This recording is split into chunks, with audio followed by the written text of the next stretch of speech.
right, we're back here in the shipping container. Eagle, Peasy. How's it going? I'm well. I had a bit of an issue today. Tell me. Just one? Yeah, it was only one issue today of many. It's a good day. It's a great day.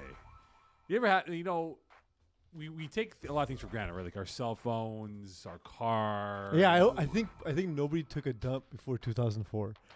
Right. Because like, how'd you go to the washroom without your phone? It's crazy. Yeah, we take a lot of things for granted, right? Yeah. Like technology included.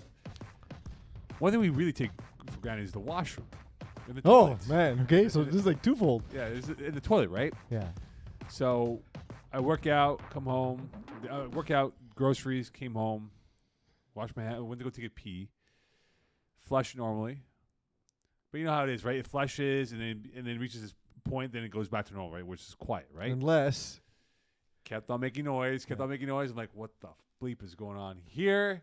I go, I don't want to have this on a bleeping Wednesday. Yeah, Tuesdays are much better for toilet Yeah, issues. exactly. Yeah, everyone knows that. So I Toilet Tuesdays, am I right? take off the lid. I'm looking at it. I'm like, what is going on here? It's the chain.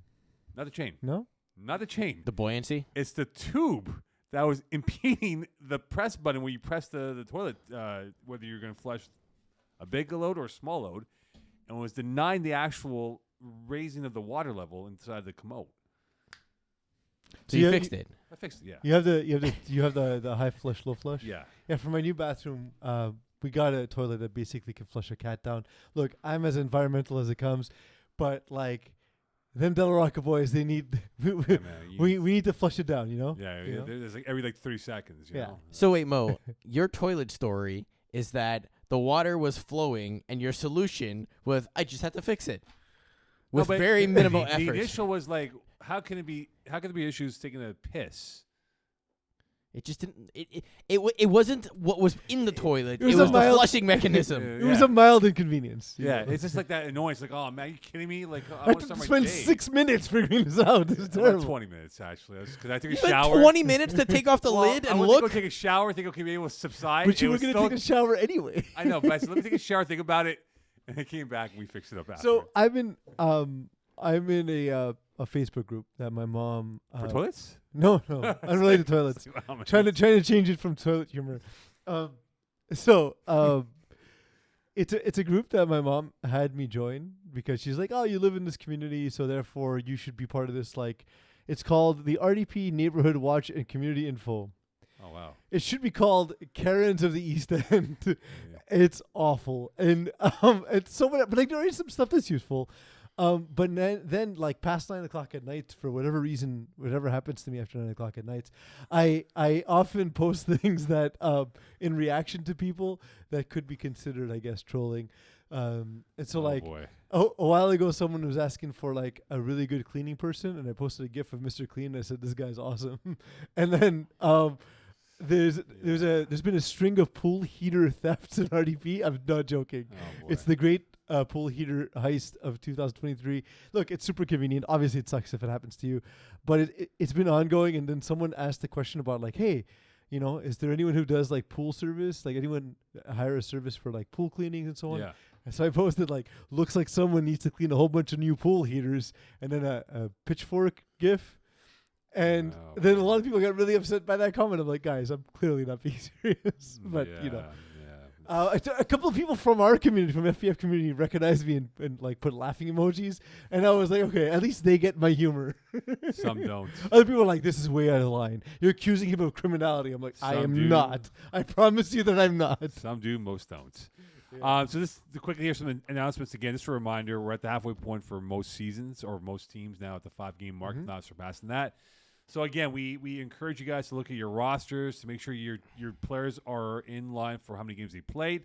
Again, you need 5 to be eligible for playoffs, and pretty much from here on in, if you're going to add a new guy, he or she, please make sure they start playing games now because they may not be eligible if they only get 4 or whatever it is at the point of how many games you have left on your schedule. So there's that.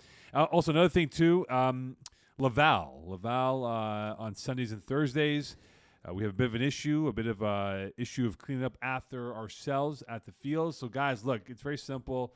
If you drink Gatorades, drink water bottles, put it in the recycling bin. It's next to the fields right there. Just put it there. Not that hard. You drink it. Don't throw it away. because the caretakers are a little bit disappointed by our lack of manners. And also, another important thing is alcohol consumption. Guys, it's very simple. Do not drink alcohol on their soccer field. You can drink in the parking lot. It's open over there. People do it. It's not an issue there, but it's on the field. They don't want people drinking alcohol. And they've told us, sent us emails, they even told me that if we catch one of you guys, we're going to ban him. And there's nothing we can do about that. So please be aware. They're not our facilities, right? Yeah, it's not. We're renters, guys. We're guests at their facility. So please, if you're going to drink alcohol, do a post game in the parking lot. It's a little bit more easier there where you have soccer and other sports being played. They're not going to kick everyone out of the parking lot. Yeah, it just they don't want it on the field. That makes sense. No, it's just a fair thing. And finally, at least have the courtesy to put it in a paper bag. Jeez, Yeah. but do take it to the parking lot. Yeah, and finally, last thing before we mentioned it last week, but please check the final scheduled dates. They are posted now officially. Times are either it's Sunday and Monday, which is August 6th and 7th. Times could flip because if players may be playing multiple championships, which has happened before. So please look at what day your division will be playing the final, and the time will be determined as we get closer and closer to the finals. Yep. Okay. That is it. That is all. Let's get into it right now. Peas. The co-eds. We'll talk about the Scots Tots Tigre game, which is a key one coming up this week. But the big one, though, is perhaps you're right, Peas, about the Vultures being false kings. I never said false kings, to be fair. Well, this is what it's Iggy what wrote. Iggy wrote. I think they had an easy start to their schedule. Yeah. Which is, by the way, if you're starting to play quarterback in FPF mode, like you've been through this experience too, if you have a few light games to start your schedule, I mean cupcakes. yeah, it helps. It helps to play Bethune-Cookman if you're Alabama, right? So yeah, exactly. or if you're Bethune-Cookman, it helps to play a high school team, and that's kind of what they got away with early on with Vultures. IG team, yeah, against Vultures. IG team is the first real test they had, and it's tough. Apparently, James Drysdale, who plays in a million teams and is one of the most wanted people in the city, was really tired. I get that, and his legs are a big part of his game. But there is a step in his development that he's got to improve at. I think plays that are made for him to read, designed to help him learn to read the field, will help. And having Ben McMahon on the team will help. Oof. I'm looking at the stat line Yeah, now it's a rough game. officially, yeah. It's not good. I mean, like Gisley and Lexley ripped this team apart, right? And I even caught a bit of it because it was next to my field. Yeah. You did see the physical expression from the team. It was deflating for them to lose as they did. Mean, Vultures, the franchise, has never been a particularly great defensive team, right? They've always been a team that scored a lot and played high, full velocity, full throttle all the time. But they added some pieces that should help with that, like in Rachel Valliere and Manuel Roy. You figure that would help shore up that side of the field, but when you're not moving the ball, it just puts too much pressure on your defense. And to complete only 6 passes all game long, I know James Drysdale is a dangerous runner, but this is an athletic team, man. Like, who rushed in this Eagle? Were there sacks? Do we know who did? We might have We do not We have don't. any sackage information. Yeah, we don't have a lot of sackage, but like there's a lot of folks on this team who can rush. To be fair, so it might have even been like a team effort. So without that information, we don't know. But essentially, what they did was say, "Listen, here, try and progress the reads, try and make plays. You're not going to beat us you're not going to be able to just beat us with your legs."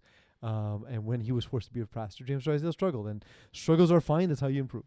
So, so James is using the reason that he was fatigued. Fair enough. Everyone has long days and stuff. If he wasn't fatigued, is the scoreline different? Sorry? If he wasn't fatigued, is the scoreline different? Different, sure. I think the result's the same. I think that IG team are a better team, which is not an insult. Didn't they go to the finals most recently? Yes. They played the finals, Yeah. yeah. So 0% surprised. They're awesome. I'm just, again, the final score was a little bit surprising, but again, if they're gonna have a competent game ahead of them with plenty of fish, but plenty of fish are a little bit less explosive than IG team. Deep balls kind of similar to plenty of fish, and then never too late team. So like they're the toughest matchup they had for a little while was the IG team, but there's no more cupcakes on the schedule. Basically. Yeah. No. It's not. I mean, look, it's baptism by far for James Drysdale playing this position, and same thing with James Lee Lexley when he became quarterback. I mean, he wasn't refined, and he would run around, improvise, and make deep throws and connect. But at some point, you have to perfect the art of passing, right? You can make passes, but can you make throws, right? Those key throws, and I think for James, he will learn from it. And look, you think about it now, Pease, right? He has guys. He played with Kevin Wyeth. He plays with Jeff Rosenblatt. He's played with top-end quarterbacks that he can learn from and kind of pick their brains, even yourself, right, to pick your brain how to improve as a quarterback to rise up the ranks. And, and keep this in mind, they didn't have Phil Roberts, who, again, maybe he doesn't make a massive difference, but he's a safety valve for Drysdale. And, when you look at you're right, that last 5 games that they have, Kiss My End Zone won't be easy. Pick 6 will be tricky. Deep Balls is a tricky team. I've spoken about them with you last week and how they are. So they can definitely probably win 2, if not 3, and be 3-2 for the final 5, which is okay, which is respectable for him being as a quarterback, and then be where they are. So I think 7-3 is a decent record if that's the end line for them, for him as a quarterback. I think that's about it. But it's there's no problem with it. You're gonna have you play the teams that are on your schedule, right? And so they're gonna be buoyed a little bit by who they faced early, and they're going to struggle against some of the harder teams. And then in the playoffs, they got to hope for a good draw. And hopefully you only have to play one of the hardest teams on your way to the finals. And that's what a team like that can hope for. Okay, so Drink Team. Drink Team in Co-Ed 3, they're 4-1. They're right behind Thunder Buddies and Fast Not Furious 3 for the top spot. Are we buying them as being a legitimate threat? They had it. I mean, look, their first couple of games were relatively easy. Unfortunately, they cracked free agents by a big scoreline, which I was there for with the Eagle on that Thursday night. I mean, we also didn't have a quarterback. So. No, you did not. But, you think about it, right? They beat Le Crevettes, okay team. They beat We Love Big TDs. They tied Pick 6. So are we going to hold off on buying this team, or are they still in that unknown window yet? I like what I've seen. Can we ask the question first? What exactly are they drinking? Because this picture, for example, is taken at Laval. Yes. And we all know alcoholic substances and consuming that on the field is not allowed. It is not allowed. So what is in their drink, I ponder? I will say water. Maybe they're the issue. They're the reason we have an issue. They're the single team drinking at the field. Yes, perhaps. Perhaps. That's why we've got warned. And maybe that's why they're so good. Maybe. Although it's red. Does red give us a hint? What color was the label for Four Loko? Was it red? Four Loko? Yeah. It's Four Loko. I think Oh man, I haven't heard that in forever. They're drinking the last remaining stash of Four Loko. Is my Four Loko was very red. There yeah. we go. Yeah. I just had an old memory, man. What can I say? There's a whole bunch of them, but that's exactly it. Can we get the logo up? So the younger players can know. This is a drink that's actually was banned. I mean, it's 12. It's a 12% Red Bull, basically. Yeah, because it does opposite things to your heart at the same time. That's not good. Yeah, it was not terrible. Good. Not good. I mean, no, it was delicious, but it was terrible. So, speaking of delicious, are we enjoying this drink team as a nice cooling drink after a 9-to-5 workday? I mean, they definitely have speed. They definitely have size. They have women that can play the game especially well, which I think differentiates them from some of the other teams in Co-Ed 3, where, we always talk about people don't involve the women as much in their rotations and everything. That is the exact opposite case for this team. Like, they're very much involved in the receiving and the defensive game. In fact, if I can do this properly, yes, they're of their top 3 most targeted receivers, 2 of them are women, and it's significant in terms of the overall reception. So definitely something which we should be paying attention to for this team. Especially in Co-Ed 3, right? Oh, yeah, for sure. But you face them, right? So, like, can you give us some information about their team, their strengths? Like can you tell us, besides just looking at, the win and loss column, because that does its own work. Can you give us information with regards to what you think of them, their style of play, like some analysis on Drink Team? The defense, I mean, granted, it's hard to give a very fair assessment because of I'll describe it as lack of quarterback for this game on our side. Yeah.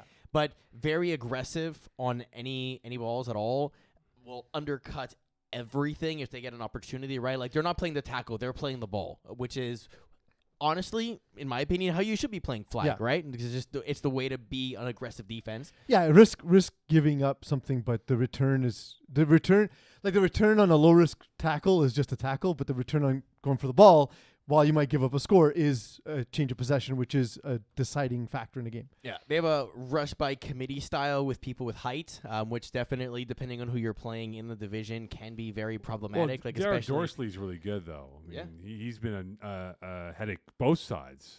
but it wasn't just him that game, right? It was a mix of people depending on who it was. But exactly that. It's just the height takes away the middle of the field, and then they, like I said, they are aggressive on the outside. Offensively, it's a combination of things, right? It's all hooks. You got your drags across the field in the setup plays. You got some deep balls which are being sent as well with precision and good accuracy.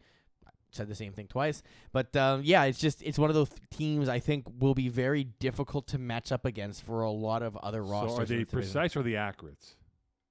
They are precise. Aren't these synonyms? Yes.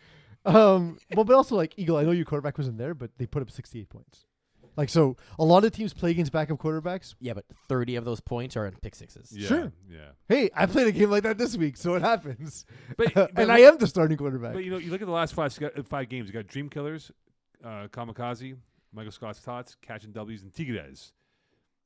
I don't see anyone that's tough in that last five that will kind of say, "Yeah, I know I can't." Well, Michael Scott's Tots is competent, right? Yeah, but they're not going to score. They're not going to go score for score with this team. No, though. but they defensively will pose an issue, and they're a team that wins ugly, right? So yeah. that's going to be a test in its own right. Dream Killers can be they look good week one. Yeah. If they can return to that form, they can be a test, right? Yeah. So we'll have to see. I've noticed too in Co-ed 3, other than a team like Drink Team, I've seen a lot of really big rosters, and it really depends who shows up for that game. Right.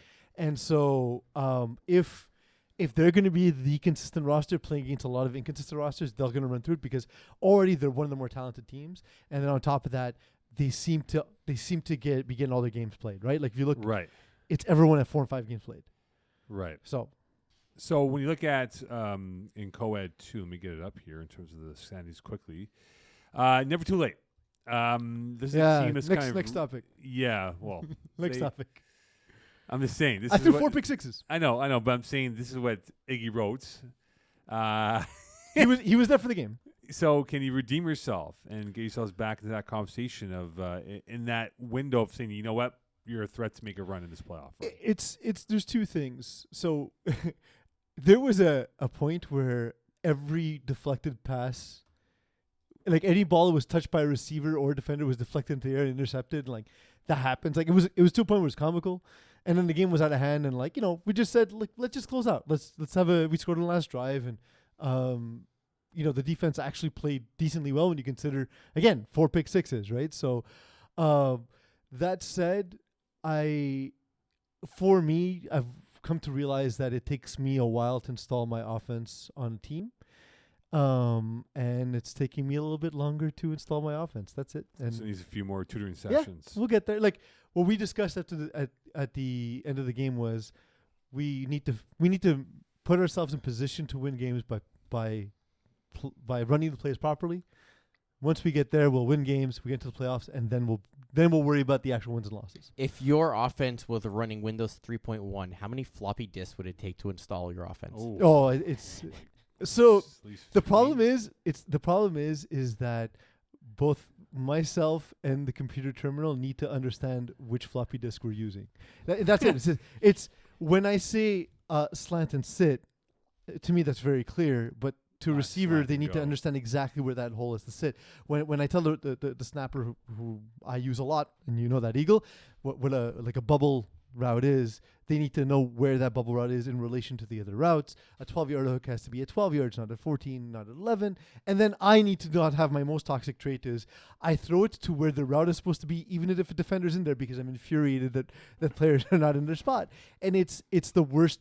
The worst aspect of my game is I force passes when there's not a need to force pass. I love how maybe like 10% of our audience will understand Windows 3.1 and a floppy disk. Maybe the 80s team will understand that, actually. Alexi, ping us later if you're listening to this. We'll fill you in. Scott's thoughts to play Tigres this week. It's a big one because both teams are kind of in that window of maybe not in the playoffs. I've seen both quarterbacks play, Kenny Boutillier and Nestor Nassib Chavez Fayad. Who's got to step up here? Watching Kenny play quarterback for Michael Scott's Tots last Thursday in Laval, he had some moments of glory, then he had some moments of chaos. I'm like, what the hell was he doing out there? He's raw. As a talent, like he's a really good. He's a much better athlete than people give him credit for. Yeah, And absolutely. what comes with that is his natural ability to throw the ball and make plays and so on. But when it comes to his actual development at quarterback, I think there's work to do. The team is a team that's generally just there to have fun. Right. And that's great. That's awesome. I still think, you can have fun and at the same time find ways to improve. And I think there's enough intellectual capital around Kenny where he can improve, right? Like there are a lot of folks on his team and that he knows in the league that can help him. Who is the other quarterback? It is Mr. Chavez Fayad. From? Tigres. That's it. Sorry. I haven't actually seen him play. So just luck of the draw. Hasn't been at the field at the same time as me. We have 200 plus teams. So this year only whatever. How many teams in spring? 110, 120? We're 140. 140. Maybe. Whatever. 140 teams. Yeah. Halfway through the season, I just haven't seen everyone, Yeah. right? So, I will say 16 touchdowns through 5 games is fine for a quarterback starting out, completing over half his passes. Those are decent markers and not enough to really be successful in FPF, but it's enough to build on, I think. It's enough to... You've shown that you have the ability to do this if you need to. If you want to continue this path in being quarterback, you have some raw ability. But Mo, have you seen him play? Yeah, I've seen them play both. I think they're both identical quarterbacks. Okay. I think Chavez Fayad has So separate at birth. Yeah, so Tigres, Ooh. I spoke to them about it before. It was a couple weeks ago on a Sunday, Victoria Day weekend. I had a forfeit, so they were playing after the forfeit. So it's on to the quarterback and asking, the background of where they found FPF and all that. They're all from Mexico, from Mexico City and around that area. And they all played flag football down there. And they came up here because of work, whatever else, in school included. And they go, we're still learning the game because it's different rules in Mexico. They go more international rules than they do FPF rules.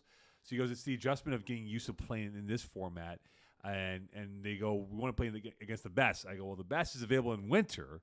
But you got to prove yourself at this level to kind of say, okay, you know what, we can play with this level and then move up eventually. But I think watching them both play, reading the field is key. And I don't think they both have a full comprehension of how to really dissect a play. And I just did with your previous point, if you're running a slant in or whatever it is, or a slant stop, it's got to be at this mark, not an inch or two high or too low, because that offsets the whole play. Yeah. So I just think them understanding the concepts And understanding nuances. how other routes, you're not always going to get the ball. No, you won't. But you need to run your route because depending on what the defense does, you might, and also your route might help free up other receivers. So I think, and again, that communication from quarterback, I put it all in the quarterback because you have to find the way to communicate that information to your receiver. Whether it's, slant and sit, or run, take 2 steps, cut at 45 degrees for 3 yards and sit. Like, you might need to do that for a little bit. Absolutely. I remember when we started back when the team was 1-speed power in Division 6, when we were calling defense, it was telling guys, okay, you two are dropping deep. You have half the field on the right side. You have half the field on the left side. Right. And you're using up as much time as possible to communicate it. And you're still gonna make mistakes, but at least throughout the season, you're getting to a point where people start to understand the responsibilities. Right. Because for a lot of teams, there is a teaching component that needs to be in there in order for teams to compete later on in the season where it actually matters. Absolutely. All right, on to Division E. Mink FT. This is a Iggy question here. Get wrecked by primetime, big time. Mink FT, they lose. So we don't loosely like to throw out the term false kings. Everyone, it's a selective group of people in this fraternity of irrelevance. But it's a fraternity of irrelevance? Yeah. Explain. Well, if you're a false king, Okay. You're in a select group. You're in a fraternity of irrelevance. It's not that. It just means that the teams you're beating are weak. I know, that's what I'm It saying. means you've had an easy schedule. That's It's what I'm just saying. it's They're a fun way to say it. It's a fraternity of irrelevance. All right. Mo, other than the word minchia, what's your favorite Italian swear? Do you know any other No. Italian swears? I don't. Dallas uses the term shalom a lot. Shalom? Yeah. I think you got that wrong. Whatever it is that he uses. Anyway. Shalom. Hello. It So means peace, Mo. It's not a swear word. so primetime, they wreck Minka. So what do we take away from this now? Are we kind of tapping the brakes on our boys from MFT and how they are? Can I look at the stat sheet and say that Jeremy Nathaniel is the jabroni of the week? 2 for 6, 33 yards with 2 touchdowns. Like, okay, great. You're putting up scores, but also are you helping drive the field or what's going on there? Yeah. Look, the thing is, we know primetime to be a good defense, right? I was at this game. It was happening right before mine. And primetime looked really good. Matthew Cadigan, you know. Talk right now. Hold on. You talk right now. Hold on. You talk. Yeah, that's what I was already doing. So can I continue doing the thing I was already doing? Eagle, look at the box score. Yep, I'm upset. Okay. Let's make What's sure. happening? Look at the box score. Okay. Look at the first and second half scores. What a shutout in the second half. What's the odds of that happening? It's strange because it's completely different from what I saw. I guess I only watched the first half. No, honestly, I liked what I saw. It's what you expect from this group. Alessio Moreau, George Zerjotis, Aries Zerjotis having an impact. We talked about can they replace Ethan Adrian at rush. Massimo Rosati did a really good job. And they were really opportunistic on defense. Adam Antel, we've seen this from him before where he has games where he turns the ball over. And when he turns the ball over, that's what they look like. There was a point, although it's hard to see, where it did feel, even though the score didn't exactly indicate it, it felt closer. But kudos to Primetime, just having the maturity to really keep their foot on the gas and really, how can I put it? Just not let loose. Like, just keep focused on the game and not allow for Minky FT to make a run. So like we saw the Denver Nuggets fall apart in game 2. That wasn't going to happen with Minky FT. With the Primetime. They were going to control it throughout. So this was Primetime's first indoor game of the season. They played the first 4 games at Loyola in the stiff winds of NDG. And, we talk about Matthew Cadigan as a quarterback and the lack of experience in him trying to learn the ropes and become maybe the guy for primetime. And I think I score kept 3 of the first. I score kept all 4 games. Mm-hmm. Maybe it was a weather issue that maybe he wasn't having the same comfort level throwing the ball in those stiff winds, whereas he's indoors, had a better effort than what it was the first 4 weeks. Primetime, they have playmakers, right? Alessio Murrow is a really good player. And you look at this roster, they have athletes to work with in defense. But Minky FT, when I watched them play a couple of times from afar, I feel like it's the same script from last year when they first came in to where they are. They haven't really taken that next step in development where, Pete, you say, okay, this team's on its way. You're going to say they're going to move up and become better and better and better. They sort of like flatline. It's like driving through Saskatchewan. It's just flat. So progress in FPF is not linear. You're going to have sort of peaks and valleys. You're going to be on the ascent at some point, and then you're going to be at a point where things don't improve for a little bit, and it's going to be frustrating. And then you're going to have times where you break through that, and then you think you're through, and it's such a remarkably detailed game, and I think that's what they're experiencing. And Adam Antel is a great example of that. Is he improved, and he reached that sort of flat line like you talked about, but he's going to improve. It's a matter of time. And it takes a commitment to want to improve, but I think he does. I think he will. And don't expect it to continuously happen because then everyone would be in Division 1, right? Of course. At some point, you might have a physical maximum, but until you get to that point, know that it's not just going to be a continual rise. No, and you know what? When you look at, we'll get to the next question here. 1, 2, 3, 4, 5, and 6, the seeds right now. 4 points separates 1 through 6. So there's gonna be a lot of bouncing up and down with those top 6 seeds going towards the playoffs, which will be unveiled at some point in the next few weeks? Question mark. Don't look at me. Okay, I wasn't looking at you. All right, FSU. They are undefeated still, 6-0. Not U2 as well, but we'll get to them afterwards. FSU, do you give them a chance to run it and be 10-0 when it's all said and done? I mean, I like them. I like them a lot. It's just can we pull up the schedule at the same time? Yeah, you got past the hot, spicy spaghetti boys. So they have Passat Arbiat, Show Me Them TDs, Bloodline, and Not You Too left on their schedule, and they've played Satriels, Timberwolves, Meat Lovers, Hill Marties, Ramfangs or Rampins, and Trailer Park Boys, who showed up this week, by the way. Kudos. Past almost beat Not You Too, lost by 1 or 2. Spoke to Joe Marghese about that. So Not You Too and Pasta are the two toughest games they have left on their schedule. Yeah, and Not You Too. We talked about last week. Weird that it's a question, but they they're really good. It's a team probably could have been in Division D to start. And then Pastor Biat, I think, are really. They're not the same kind of talent that you have on Not You Too, but they're just knowledgeable and they play cohesively and they're tough out every week. Yeah. So FSU is kind of like that finesse team, right? So that's sort of a clash of styles. I do think that if they win one of those games, that's a great 9-1 season, right? I don't expect them to go undefeated. 8-2 wouldn't be bad because you can at least see where Pastor Biat are and Not You Too, and then make adjustments for the playoffs, right? In case you need to face them again. But yeah, look, they looked great. They continue to look great. The only thing is, it's hard to go undefeated, and it's hard when you have your two toughest matchups ahead. Yeah, I think that's going to be a great test to see where they really stack up in that division. Because I don't think they're going to win both. I think they'll lose at least one and perhaps both. But you're right. If they go 8-2, that's a great regular season. They'll end up with a top 5 seed, I would imagine, when it's all settled.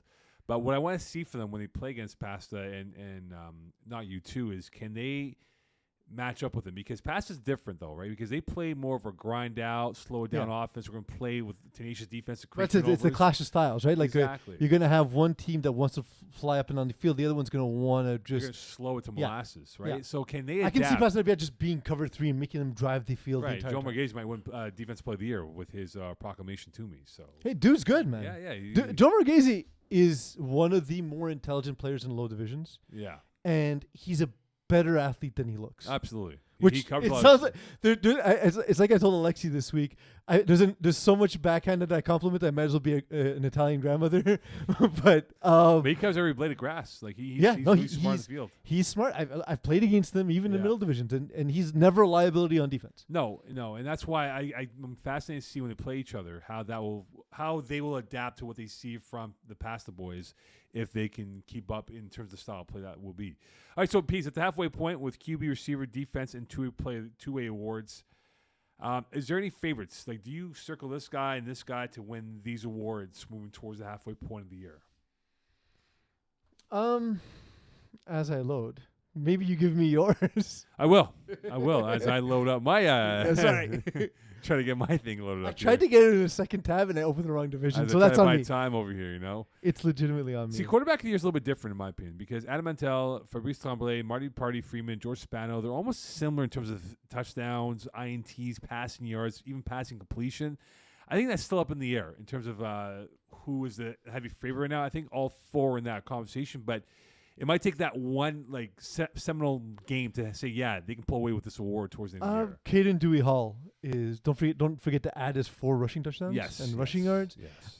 So he's a little bit further down the list. He's only thrown a single interception. He's played only 4 games. He's only missed 1 though. So like, if he keeps a clean record and can continue scoring at that pace, he should be close to the Even top. Tom Gatehouse could be in that conversation. 17 TDs, 4 INTs. The worry I have with Tom Gatehouse is the game that I saw him in when Houday, it was not this past So week. you guys say it properly, please. Houday?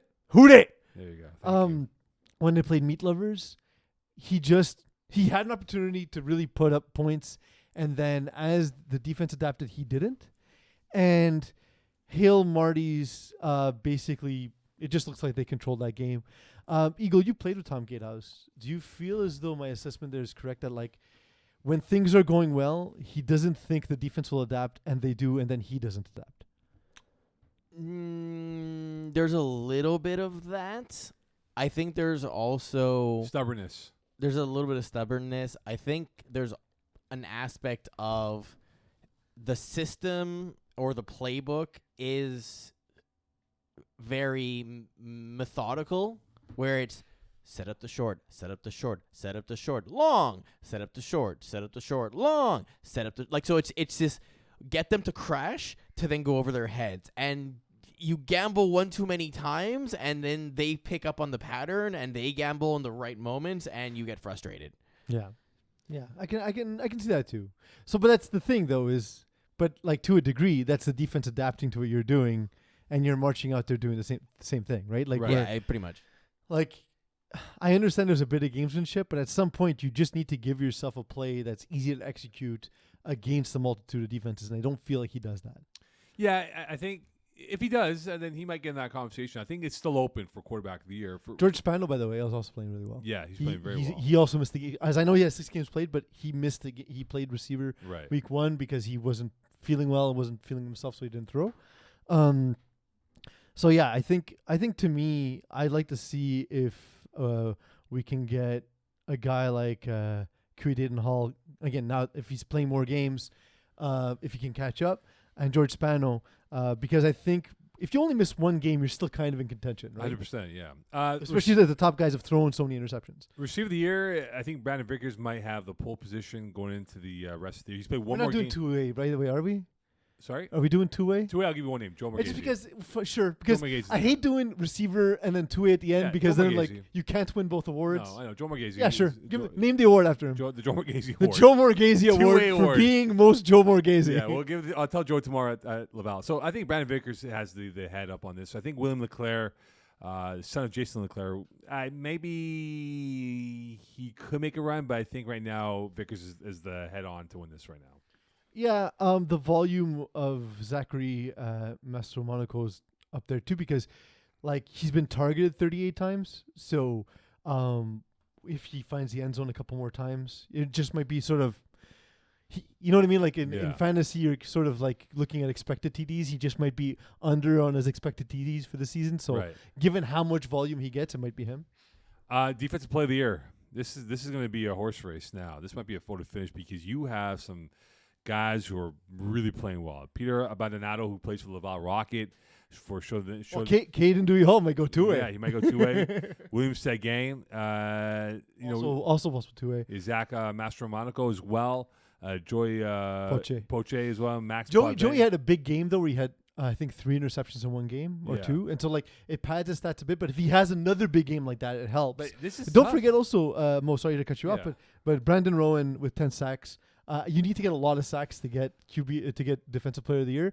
But again, like he's averaging 2 a game, and if he has a game where he gets 4 or 5 sacks, then that's huge. So and let's Massimo Rosati have prime time because of how good that defense is, and being that the replacement at rusher, he looks really good. So let's say you got like 20 sacks and like 10 PDs.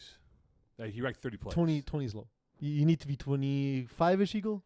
20 sacks is pretty high. But because there's a lot of interceptions in Division E also. But he has right? 10 PDs though, which he said you racked 30 yeah, plays. if you have the PDs added with the sacks, you definitely would spike up for sure. Right, 30 plays. So, but no one's really on that pace either. No. But I think it's going to come from a DB. And right now, it's a photo finish on who can get this award. There is no definite leader in terms of who can win this right now.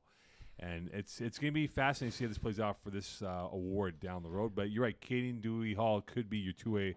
Well, it depends. It was like could be the Joe. He's gonna have to rip it out of the cold dead hands of Joe Marghese. Yeah, win the Joe Marghese two-way Play of the Year award. Yeah, so. Joe Marghese is gonna be buried with that award. No one's gonna get a chance to get it. Exactly. I think the thing specifically though, like obviously when we look at quarterbacks and receivers, it's you have to have consistent games, right? You like a receiver, for example, you can't just have the one game where you put up 6 touchdowns and suddenly you're amazing. But on defense, that happens, right? You have that one game and you shoot up the leaderboard in whatever the category is, and suddenly you're a contender. So that's something to look forward to. Well, like I said, especially if like a rusher gets 4 or 5 sacks in a game, when they're already on a pace of, let's say, 1.5 to 2 sacks a game, that's what decides your season, basically. Exactly, yeah. And so depending on your schedule, like let's say the most hard games are at the beginning of the year and now it'll be easier, those numbers can jump much quicker than a guy who's had a very easy first half and now runs into more difficult teams where maybe the quarterbacks don't get sacked as much, or maybe the balls are more precise, or the interceptions don't come in. So there's a lot more of that to look forward to in the second half of the season, and who knows what's going to happen. Can I make a clarification? Yes. For the Joe Marghese two-way player of the year. No. Okay. It was a smooth transition that you didn't let me have. Division C. So we had an Instagram clip this week that I thought worked kind of well. Although I kind of know what it's like when you're one of these talking heads now, like on those debate shows, because we don't really have a debate show. But those debate shows, when it gets taken out of context. Yeah, I took bullets for you yesterday. Well, there's no bullets to take. I took bullets for you yesterday. There's no bullet. I took bullets. You're taking cowardly bullets with a hard C. I took bullets for you yesterday. I was an innocent bystander this whole process, and I got bullets. I got killed. Well, no. You were a coward, first of all. Second of all, they're cowards still. But my point wasn't to take shots at them. It was that we should elevate the team who's taking the harder path and not glorify the ones looking for the easy way out. So can you call Sean Avram up and explain this to him, please? I don't know if I can explain it monosyllabically enough, or if he didn't listen to the whole show. Eagle, can you please call Sean Avram and so we get him on there? We will not. For those who don't know what we're talking about, if you didn't pick up on last week's Here it show, is. first off, shame on you. Yeah. It's very easy Watch to every show. access. But also, feel free to check out our Instagram page. We can play it right now, no? Exactly. Here we Oh, go. look at that handsome dude.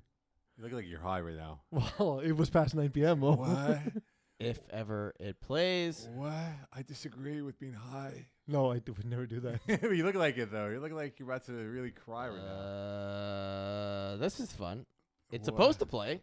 Let's try this again, shall we? What? Whatever problem you guys are having with the internet, I am clearly also Mangoose is having. one of the teams we expect to be at the bottom of the division. Kudos to them, by the way. No, I disagree with you, Mo. How dare you? Nice. And that is it for the I clip. could just explain the clip. Go to Instagram and watch it. Yeah. Essentially, what I said was Kowalski and Sean Avram know they're too good to be playing in division. Anything they say contrary to that is false. I had a conversation with Corey at the beginning of the season about it where he was a little tongue-in-cheek. He knows. He won the division last time around. So to me, that means you should move on to the next division. Now, the thing with my main point in that was that Mangoose should be commended for taking a harder path and not being told they're in the wrong division, because to me, there should never be a 10-0 contender. Every team should go 5-5. That's the dream division. As everyone's about the same, and you slug it out in the finals. And Division C is that, by the way, for the most part, except for two teams, because they're quarterback by quarterbacks who are far and above the caliber of every other team they play against in this division. But I'll also say, Mo, I did a thing. I did a thing because I've set myself up. Yeah. If I took we- bullets for you. No, stop. Nothing, Mo. I know in your world everything is about you. Not everything's about you. This is all about me. See, I play against backyard bullies. So if they win, Oh yeah, you're in the heads now. Yeah. if they win, they were supposed to win, because they're cowards. Yeah. If they lose, What a theory. oh my God, What a theory. the only way that they could prove that they're not division dodgers is by losing to me. It's the only way they can do it. That's what they're going to do. They're going to lay go eat There we peas. go. There we You know go. what, peas? We're going to play 4. No, we'll play 5, and we'll be blindfolded. So when you were quote unquote taking bullets, did you actually stand up for me, or did you cower in the corner like a coward? I was Which one? Innocent bystander. Which one? It was like which one? I'll tell you what. It Which was. one? I will tell you what Which happened. one? It was like in the movie that was great for what it was back in the early '90s, Boys in the Hood. At the end, when Ricky gets killed innocently, I got killed for you. Which one? Did I you got stand up killed. for me, or did you cower? I was like, A or B? I said, guys, A. I will explain what All right, happened. let's put it to a vote. Eagle, did he cower? I said, guys, don't include me in this conversation. There we go. He cowered. Because Coward. I didn't say that at all. It was peasy. Ladies Oh, and gentlemen, Bill Cower. No. Hey. Oh, no. Jordan Colin Lard. Coward. Jordan Lard came up to me. Rich Humes came up to me. Derek Fontana came up to me. They- Sean Avery came yo, up to me. y'all Vinny gonna play Palau me. came up to me. Y'all They gonna all play thought me it in was 2 my weeks. fault. Hey, Mo Khan. Huh? You don't pick against us, huh? Huh? You What? don't think we're worthy How of this? is that picking we went, against what, them? what, But wait. How is that picking? Are their ears broken or you know, mine? They said we went 1-9. Didn't do well, and this is our Yeah. perfect division. I said, Again, guys. I have no problem with the team playing the division. I have a problem with the quarterback. All right. So speaking of the team that you do have a problem with, That feels like we left a voicemail, by the way. Is you guys talking over each other? yeah. Speaking of the team that you have a problem with, Sharks. A or B? Sharks, yeah. They got, Again, not a problem with the team. I they- love the dudes. they got commission coming up on Thursday. Yeah, they'll win. Sharks lost to 4th and Schlong last. They're just trying to prove me right. Yeah, absolutely. So who needs this game more? Is it Sharks or Commission? They're the same. It doesn't matter. Both teams are making the playoffs. They're both really good teams. A lot of teams make the playoffs in this division. Their Sharks are a little bit better. Commission will still make the playoffs. They both need to win. They both don't need to win. It's the same. But are we comfortable with Commission though? Like, are we Yeah. saying They're good. But are we putting them in the elite category? No, there's 2 elite teams, and then there's a chunk of really good teams, and a handful of teams that are going to So struggle. the Sharks are in the chunk of.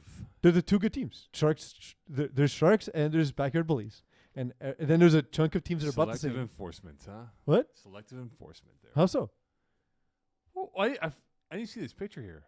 I Wait, feel does like it? it's non-compliant. This is non-compliant. No, They should be forced to retake the picture. Yeah, this just looks like it's a real lot going on in this picture over here. So but it's the same thing I said last week. Is there's 2 top teams in Division C, then there's a bunch of really good teams in the middle, and then there's teams that are struggling. So the team that's struggling is all Madden right now with the quarterback situation because Jack. They've been not bad considering. No, but now what should they do? Because I'm not sure what Jack Zergios' plan is because he's going to UBC and he might be just sticking out west for the rest of summer. But should they stick with Sanders Armand as their quarterback? They have athletes on that team. They have guys who play U Sports or have played U Sports. Yeah. So what is their plan in your mind to do with the quarterback situation? If they find the right guy, Well, I think they found the guy because if Eagle pulls up this non-compliant team photo, we'll see that they found the guy. The thing is, I know when Papa Nicolau. he's the only player pictured in the team picture. Yeah. When the team registered, Iggy mentioned to me, he's like, "Oh, I think this team is going to be really weak in Division C." And I said, no. I said, first of all, they have an NCAA quarterback, a Division I NCAA quarterback, and he's like, "Yeah, but who's he throwing to?" I'm like, I'm sure if he's throwing, he's not playing with nobodies. They'll be good. Yeah. And I figured there would be a lot of U Sports players on the team. They've also got guys like Sanders Armand, Ryan Dobbs-Garnett, who are FPF familiars. Same with Shamarjo Saint. So this is a good team. Sanders Armand has been fine at quarterback. He's got a 9 touchdown and 1 interception record. He's completing 66% of his passes. It's all the markers that lead to success. They took a loss to Sharks, but they did put up 38 points against Sharks. I don't know. I'm not seeing they've won 4 in a row. They won 4 in a row, and you're saying they're struggling. But do you trust Sanders to be the quarterback though? He's thrown 9 touchdowns, 1 interception. Why wouldn't I trust him? Because do you think he can do it though in the clutch games? Because they got Bissett coming up on my Who field lost, actually. by the way. Yeah, they did lose. But I had them on my field on Sunday. That's amazing. Can't wait. They got Bissett coming up here. They're about the same caliber. Like Bissett has a better quarterback, but Madden's a really good team, so they're about the same caliber to me. And they do play kiss my in-laws. Yeah, that's that. Look, there's no easy games in Division C. No. Just across the board, no one's an easy out. Everyone's competent. Everyone knows what they're doing. So this is one of the best Division C's I've seen in my time covering FPF. It's one of the best middle divisions I've seen. Period. And so, yeah, they don't have easy games ahead of them. But again, they're 3-1 in the last 4 games, where they went on a winning streak of 3 straight. Sorry, not 4 straight. And they've been doing it without their planned quarterback for the season. So, yeah, they're going to be fine. Sanders has looked good. I hope he does. He does. He's 9 touchdowns, 1 interception. I'm basing my analysis on facts. One thing he's got to worry about, or one thing he's got to do a better job of, controlling his emotions. Sure. That's his biggest. But also maybe the emotions is what gets the best out of him. Some players are better when they're emotional. and the ugly side of him as well. Sure. Which we'll get to in Division A later on. But that hasn't been an issue for all Madden. Hopefully not. But it's not. It hasn't been. Do you have evidence that it has been? I have evidence that he's gone 9 touchdowns, 1 interception.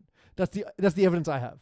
Well, it was a question I brought up to you guys off air, which we'll talk about during the Division A. Yeah, but segment. I'm asking you about Division C. But Answer my question, you but- coward. I'm not trying to cower. I'm saying that because of the situation happening in Division A, Yeah. they may not have him. Oh yeah. Well, that will And see. that's That gonna will. be- But as long as he's on the field, Yeah. I have no issues with him playing quarterback. He's been playing well. You can't criticize guys and ask if they're quote unquote ready for the moment when they've been ready for the moment. Like, So if Jack, it's hard to play quarterback in Division C. Yo, Sanders, man, keep killing it, man. hopefully he kills it. Hopefully. He does. Well, but by that we don't mean actual murder. No. Thankfully not. Primal though, they made a quarterback switch. Now they're going with Joe Buck. No, Sorry, not Jared Joe. Buck. Jared Too much Buck. for it in that. I know. in Jared, that. Jared Well, Buck is in Medically Lozon, who's now receiver. I actually score kept their game 2 weeks ago at Loyola. You like the move of the quarterback switch of going with Buck? I do. Lozon? I do. I think Medical Lozon has a great future ahead of him at quarterback.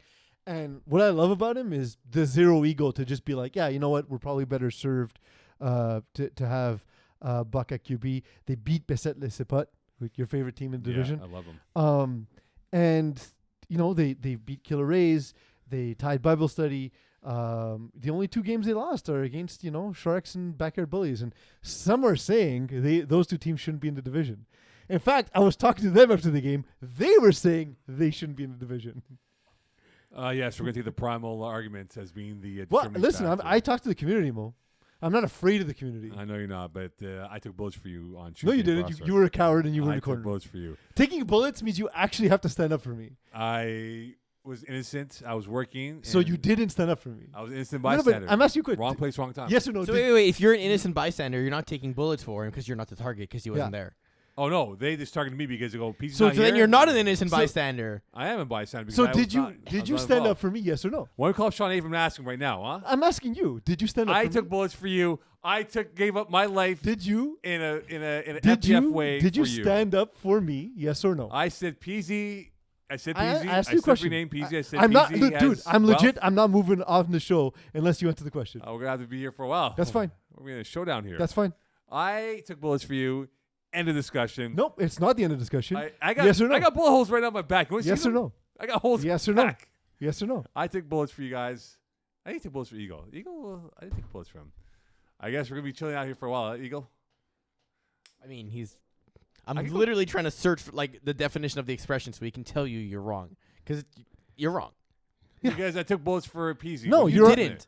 I did. You were a No, bad. you didn't. Call Sean You're, Abram. you're a He'll bad tell colleague. you. You're a bad colleague. You're a bad friend. Okay, so Mo, Perfect. Mo, in a situation where Pease is at a podium giving a speech, and there is someone who's going to Oh hell shoot no! I at ain't seen. Pease, I ain't seen his you have ass. to get So- in front of it. so to therefore take you the didn't bullet take for bullets. it. No.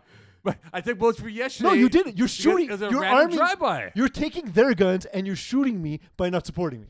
By extension, By to being a accept or put oneself in the way of some misfortune, difficulty, blame, or danger as a means of protecting someone else. Thank you. You didn't do that. Listen, You're a coward. I took bullets. No, bullshit. I took bullets. Trash. Wrong. False. Am I false? False. No. Yes. False podcaster. I'm a False false podcaster. podcaster. Get Iggy in next week. It's all about backyard False. boys now. False. It's all about the boys right now. No, Get whatever. them on air, please. False. I want the boys on air, my friend. Those are my. Well, homies, you. man. Oh, I'm so sorry, guys. I'm so sorry. Hey. Oh, it's all peas. You know what? You know who that was? You should recognize it. It's your own voice. It's Mokan. You know what? If they beat you guys, They should. They're the favorites by a lot. and they lose, hey, they definitely deserve to lose. Well, that's what I'm saying. So the only way they can prove I'm right is they that I'm lose. wrong is that if we win. Yeah, exactly. If we lose, then they're division dodgers. All right, on to Division A. On to Division A. That's why you need to listen to the whole segment. You do. Okay, so KHB Star City had a great game. Went down to the last play. KHB won in the last play. Are we now kind of worried about Dan because the final Lazarus because the way they've gone about, they've lost this game where they thought they should have won, and now they're 1-4. I think they'll be okay for playoffs here, but can they move up any higher and be much more of a threat in the Div A standings? Sorry, who's this? Star City. Well, yeah, they'll be fine. Like, it's okay. Like, it was a rough start. We talked about it last week, right? Like, they had a rough start to the season. They've not rectified that yet. Sorry, is that? Oh, I'm sorry. I forgot to mute my computer at the beginning of the show. Sorry, guys. It's all right. My headset is noise canceling, so I didn't notice till just now. My computer's been beeping this whole time. Thanks, producer Eagle. Can't tell, so I don't give a shit. Yeah, they played a tough game. They just need to get to the playoffs. They just need to not be the last team in, and they'll be fine. They might be the last team in, though. That's okay. It doesn't matter. You know, but the thing is, if they're the last team in, I wouldn't want to play them, though. Right? You know, it's not like you're But playing. of course, but that's my point. Is like, anytime you're going to the playoffs and you have Dan Lazara, AJ Gomes, you know, the way Darren Wilshire's come along in the last couple of seasons, Gigi Alexi, the way he's come along the last couple of seasons, Jared Taylor's on this roster as well. I don't know if he's a full-time player or not. Isaiah Lord hasn't played yet, so And he needs to play starting now, yeah. right? to be So if playoff he's on the eligible. team too, that helps. Yeah. Khalil Kerr is not a dude that's necessarily as known, but dude's awesome. I wonder how much they miss Sam Mashtub, though. Sorry? I wonder how much they miss Sam Mashtub. Like, you know, as I mean, Sam Mashtub is, or for like I don't know, a season and a half, 2 seasons, whatever it was. yeah. That obviously helps. It obviously helps. It's a free square, right? And Division A, we've talked about how, like, you have to make decisions with the cap, and that's what makes this such an interesting Because season. I think he's a better fit than Jared Taylor in that offense. I think he just understands Lazara a lot better in terms of the chemistry that they have. Whereas with Jared Taylor is explosive, but I'm not too sure if he plays well in what he wants to throw. Right, for Lazara, like he sort of freewheels and kind of has his own style of play. Jared Taylor, where Sam Mashtub, if he runs a 15 in. He's running how Dan wants it to be run. Like, as you made the point before, right? Yeah. You run it how you want it to be run, and it's going to be perfection. But a lot of these guys do too. Like that's not a thing I'm worried about with this roster because of Darren's now familiarity with Dan and AJ, Jeans Lee as well. Like, there's enough of continuity on the team. And Khalil Kerr, I know he missed a little bit, a couple of seasons in FPF, but he's back and he's a good enough talent that he'll figure it out. They'll be fine. It's not an overwhelming roster. It's a roster I think that it fits. Everyone's good in this division. They're good. They need Dan Lazara to carry them. He's been solid. It's, you know, he's completing 75% of his passes. He's not turning the ball over. They're just not making that one or two plays that's the difference in the game. And when you look at it, Mo, like, they've had 2 games that were essentially decided by a point. By a score. They had 1 point lost by #NR and a 4-point loss to KGP. So that's 2 games decided by 5 points total. Those 2 games go differently. They're 3-2. They're right where we expect them to be in the division, right amongst in the mix. They should get. I think they'll have 3 wins before they face the stake. Yes, please, Eagle. Thank you. When they play the All Stars twice, and then they'll play Braves, which will be fascinating to see because I think we all know those are the 3 best teams on paper for what it is, right? In terms of how they are 1, 2, and 3. Yeah. And if you remember when Braves played the Star City format in winter season, I forget the name now for what Dan had as a roster name, but it went down to the last play in overtime. It was the Mokan Cowards. No, it wasn't. It was I the know. name. What was the name in winter season? Conspiracy wasn't No. Oh my goodness. Anyway, whatever name they had, that? Whatever. it went down to the last Dan play Lazara of and friends. overtime. Yeah. Yeah. So I think they can make up the ground.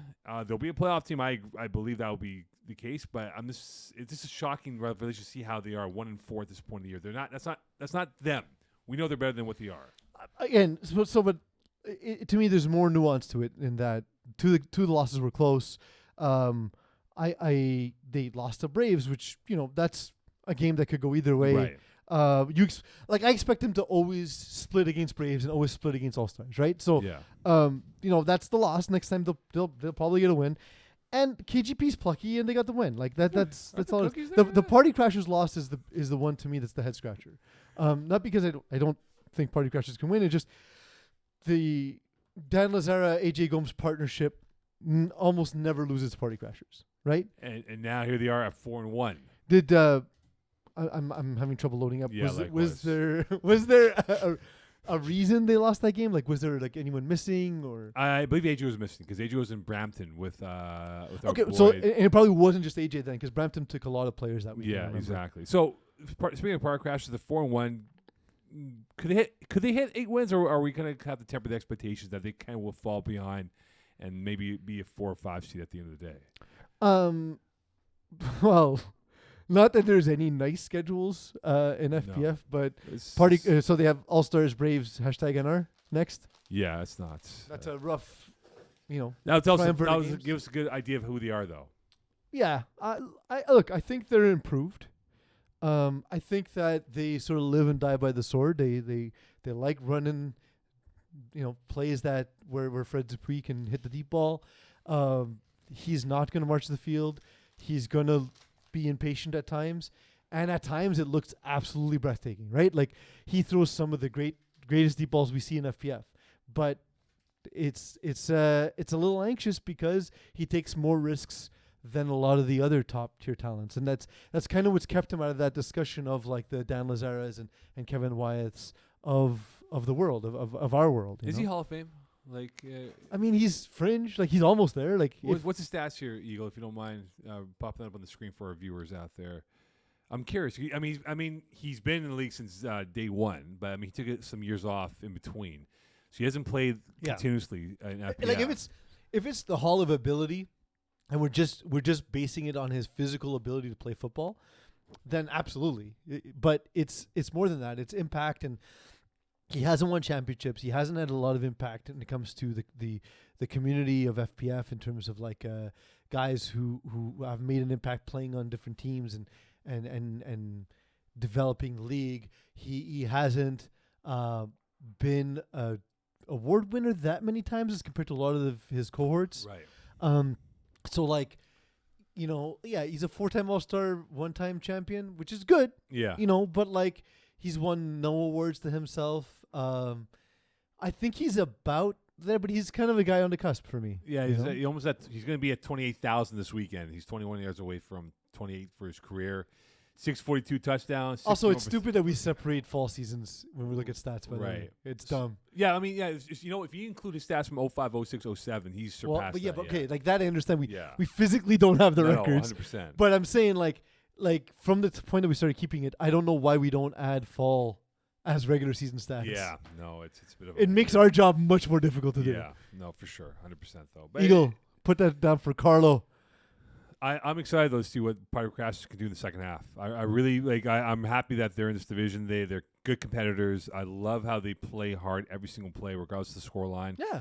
And we'll see Thursday. They I've been sort of painted as a Party Crashers hater. No, I don't. no. I like them a lot. I think A, they're really good guys. First of all. Yeah. B, their style is fun. It's just my opinion is that that's not a particularly winning style in FPF, and so far they proved me wrong this season. So kudos to them. Yeah, we'll see. They got a bit of time off before they play the All-Stars in Laval on June 15th. All right, so the big one, it's the Legends Bowl. It's the Corey Pecker versus Jeff Rosenblatt game at #NR against Jameson. A quick synopsis here. Jameson played against Party Crashers, and it was almost thrilling, like twisting the plot the whole 9 yards. 3 plays left. Jameson scoring a 40-yard bomb to James Terrell, who does a little celebration. Which results in an OC. 2 plays left. Dupuis throws a 30-yard ball to Imitai Fair, who scores and does the mimic of the same celebration. Rose can't score on the foul play of the Hail Mary. Game over. Thrilling game. So Jameson, a team that we've been hyping up, we thought would be a monster. They flew out of the gates. They were phenomenal. They've kind of stumbled a little bit here at 3-2. Now they play. So wait. Did you believe they'd be better than 3-2 at this point? I thought they'd be 4-1. I thought that with the wealth of So firepower that they have, I so thought they'd be better. the great overreaction is they have one more loss than you expected. But you know what? Like, I mean, we love what Jeff does with the social media content of what he's done, right? Leading up But to none of the that. I season. love what he does on the field. I like he's steadily improved to the point where, like, in a world where Kevin Wyeth doesn't exist, and like, is there a chance at some point Jeff Rosenblatt is the best quarterback in FPF? And I'm not saying most talented. I'm saying, given what he'll arm himself with, given how well he's implemented his system and how well he runs it, is there a chance that if he continues to ascend, that Yeah, he gets to that point. I think he can. I hope he wins a championship at some point. It'd be nice to add to that mantle, right? You can say, yeah, I'm a part of that elite group, whether it's spring, fall, or winter. I have the inside news that he's currently trying to recruit Xavier Couture onto his roster for next season and everything, which would fit well but with his offense, yeah, and I think that'd be a You know what great Jeff way to does move him so up. well, though, that a lot of teams kind of do. Like, I know, Pease, you do it to an extent. Eagle, you do it to an extent as examples. I know you guys are here. But Jeff's always thinking ahead for guys he can find, diamonds in the rough in lower divisions that he knows that can play. But that's easy the to thing. captain. That's where he didn't have hubris about it. He didn't have ego about it. Where a lot of the top division teams always felt like there's only X amount of high division players, and that's not the case. Right. We have college university players playing in low divisions. James Drysdale was hanging out Division 5 for quite a while before he got discovered. He's the same caliber of player he's always been. You know, the thing is that you need to be willing to take chances and you need to be willing to try guys out and find guys who fit your system, not just sort of the quote unquote big name, you know. And I asked you a question though. I don't know why you're avoiding questions today. Do you think there's an opportunity for Jeff Rosenblatt to be at some point I did the say best yeah. quarterback? Yeah. You said you hope he wins a championship was your But answer. I hope he wins the championship to kind of I understand, solidify but like, that. can you see a world where he actually wins quarterback of the year, Division 1, Division 8? Because I can. I can see it happening. I know it's tough when you have guys like him and Wyatt, but And like Joe Mayer as well. and Joe Mayer, but I'm saying like we all know there's the top 3, right? Yeah. But like at this point, is Jeff Rosenblatt the fourth face on the Mount Rushmore of quarterbacks in FPF? Currently, yes. Yeah. Yeah. So currently, that yes. means to me, like if there's a season where one of them's gone and the other two struggle He's or number miss 2. games, He's number 2 in all-time passing in FPF history. yeah, he's really good. Yeah. And I know it doesn't look the same as Dan. It doesn't look like Joe. It doesn't look like Kevin Wyeth. But there's other ways to play this game, and he's the best example of that. So with NR against Jameson, I believe NR is going to be down a bunch of guys who won't be available. So they might be shorthanded for this game coming up on Sunday in Brossard. Yeah. But if whoever loses the game, can they kiss the top 2 seeds goodbye? And they're going to be somewhere between 3 and 8 at that point.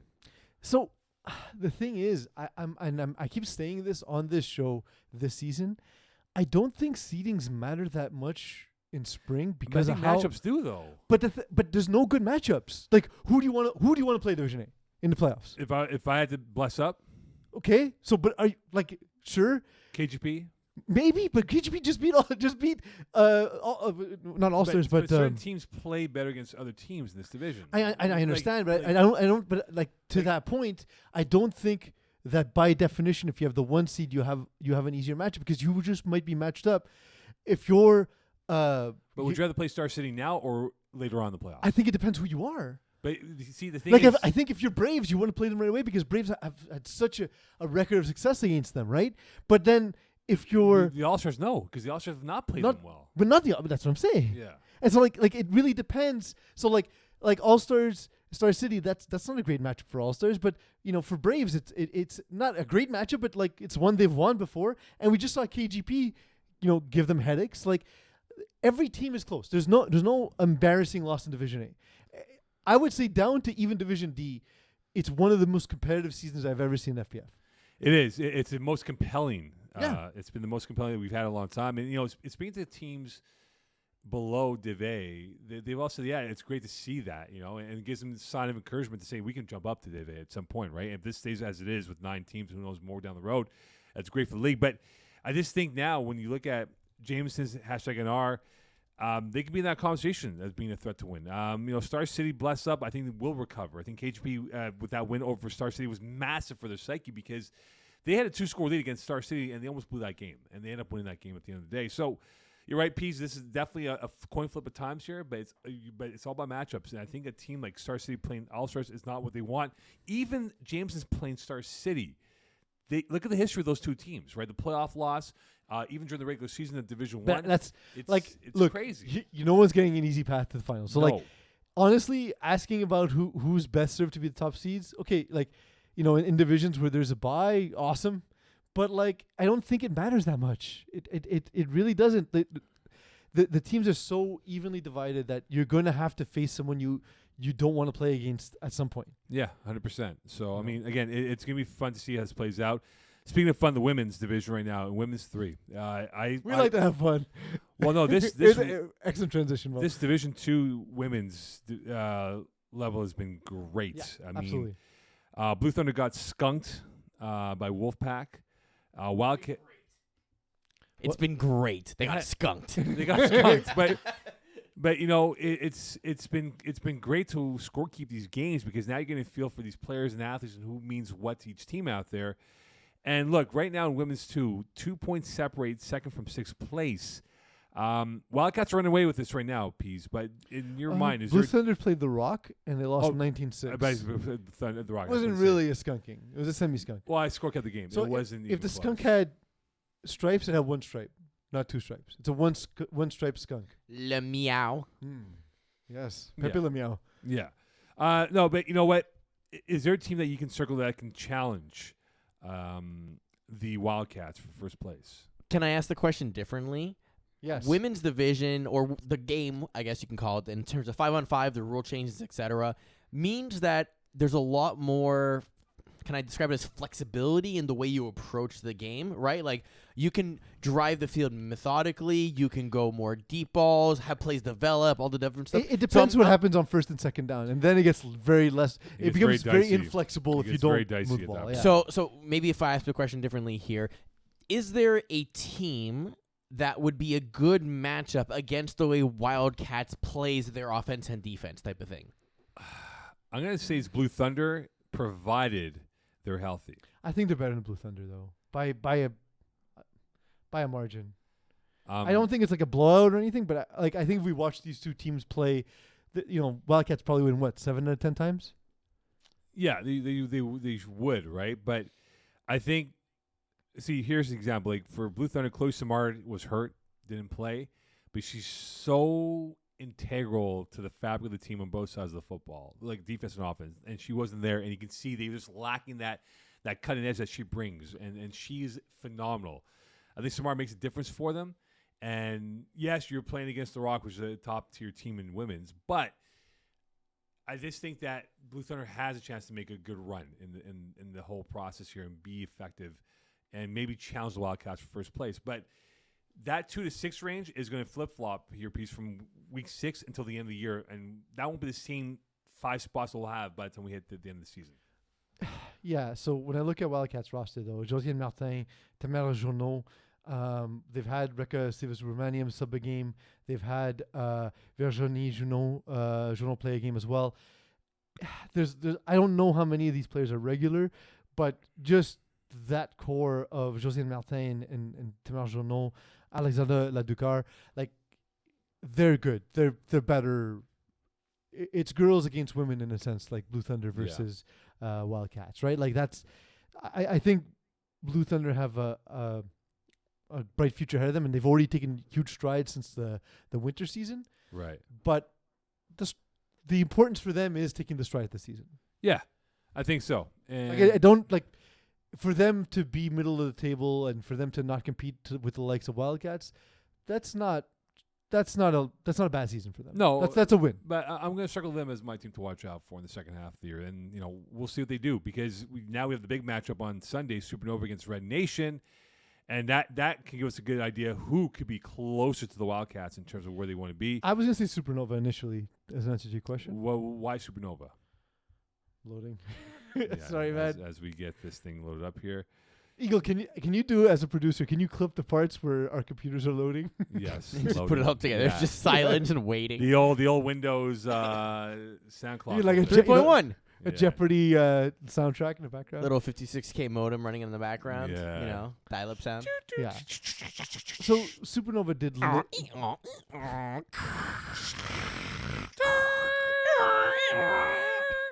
There's a clip. There you go. That's our club of the week. useless. They did limit Wildcats somewhat. They've already beaten Blue Thunder. They held Wolfpack. They shut out Wolfpack in the first game of the season. So like that's the resume that I'm looking at. The team has they're kind of similar to me to Red Nation in a sense, in that they don't score a lot. They rely on their defense. Alexandre Leblanc has 4 interceptions, 3 sacks. Yeah. So imagine how many interceptions she could have if she wasn't asked to rush as often as she is. Right. And like I know the offensive numbers don't pop out, but Red Nation doesn't either. And so, if we're looking for a team that can compete with Wildcats, I don't think anyone could compete with them in terms of how they play and their style and their speed and their athleticism. But if we're looking for a team that can muddy up the track, I think Supernova is at this point a better version of that than Red Nation. And it sucks because I like the girls on Red Nation, by the way. They're awesome. It just they haven't shown to be. You don't have the confidence in Red Nation. It's not yet. No. Look, I think Supernova will be. I think this is going to be a close game between the two teams here. One thing to look at, though, is going to be the weather on Sunday in Laval, because the winds has played a factor. And last time Red Nation played in Laval with Alison Solbach a quarterback, they barely won their game against Gino Tafazio's team. But they won without the quarterback.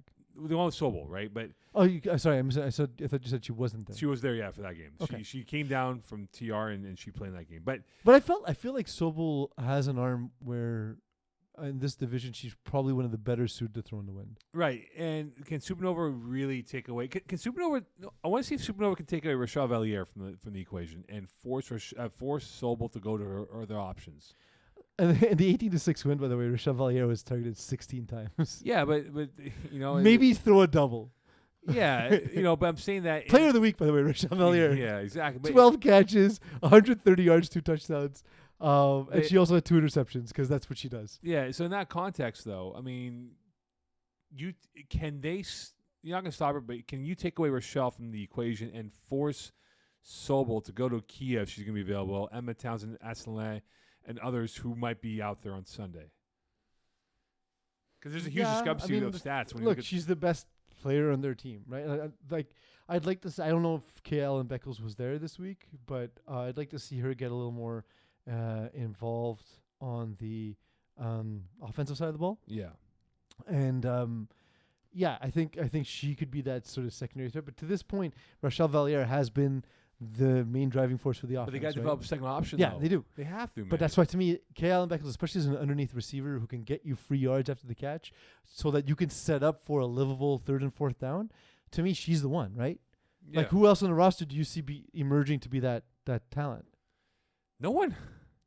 Because so then it's got to be Kea. But the thing is, like, Red Nation hasn't developed that. I don't. Well, and Geraldine Abante hasn't played a game. No, so. she's teaching overseas right now. I'm not sure she's gonna be available or not. But if she was there, it's different. And then I think Rochelle's numbers go down a little bit because Gigi Kabila Bonte will take away those numbers because how well she is. But isn't that kind of always been the issue? Is that there's a number one target and then no one else is really developed to take on a big role. Yeah, and I'm just worried about this team if they can find that, because when they play better teams in the playoffs, which they will be going, you can't always look at Valliere as being your option A, B, and C. You have to figure out a legitimate number 2, number 3 that you can say, you know what, yeah, she's going to come up with a big play when I need it because I know Rochelle's going to be double teaming this play. Yeah, I agree. All right, so here's something that I score cap with Sub-Zero.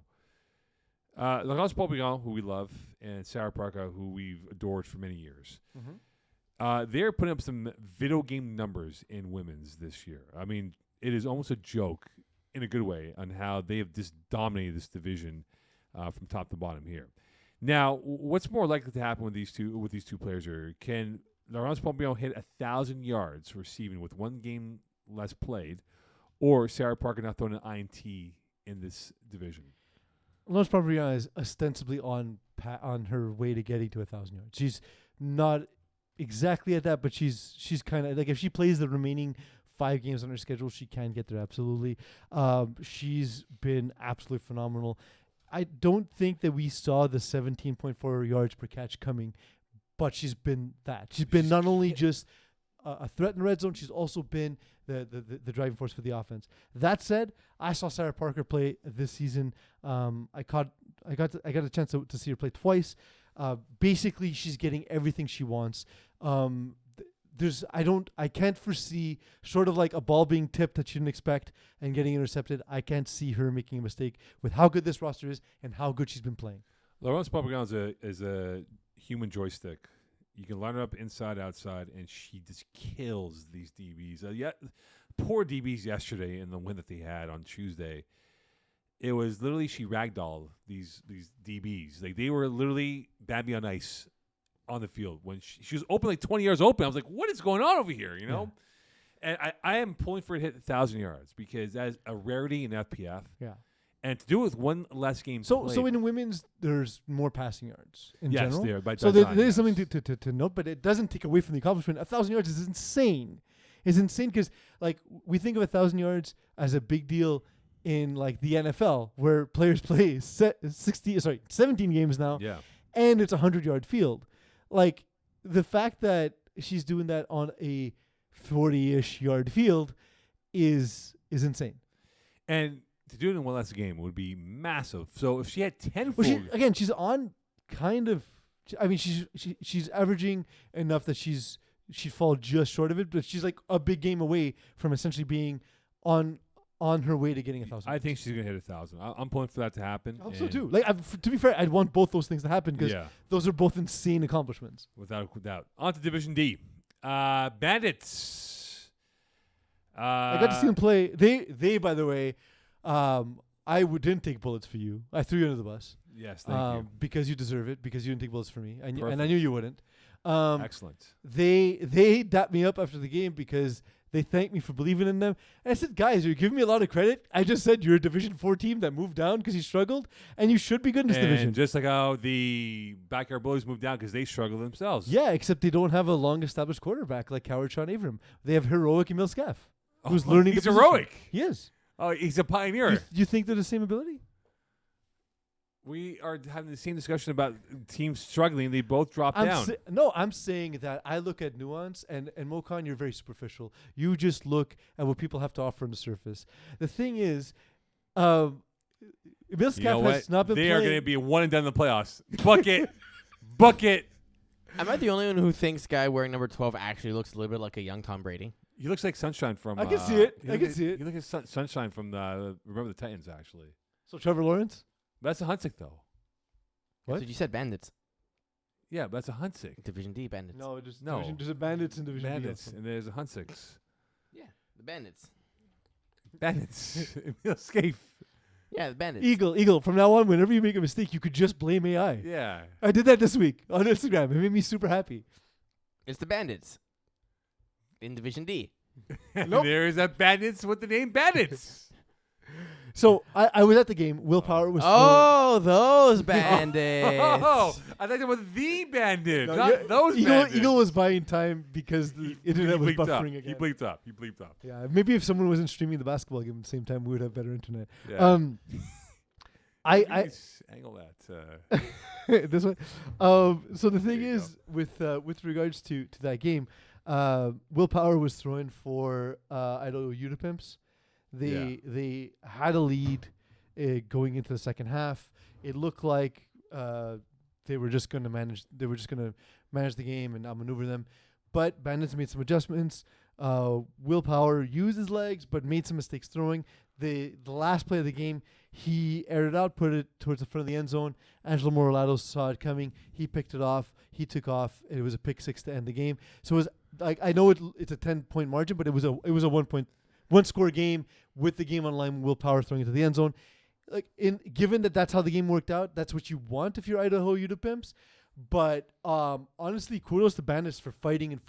Emil Scaff, we talked about Willpower using his legs. He bought time. He was able to run. He was taking what the defense gave him and had a really great second half. And they just look great. They're a really good team. Whatever. I care for the Bandits here. You know what's going to happen? Sorry, I gave analysis. Well, I know that's what the show is You about. know what's going to happen? They'll beat Flagtastic. They'll smack them up next Tuesday. But you know what's going to come down for them? They are going to get destroyed. They're going to get pulverized by Le Bleu Dry. Wait till they get the meat hooks.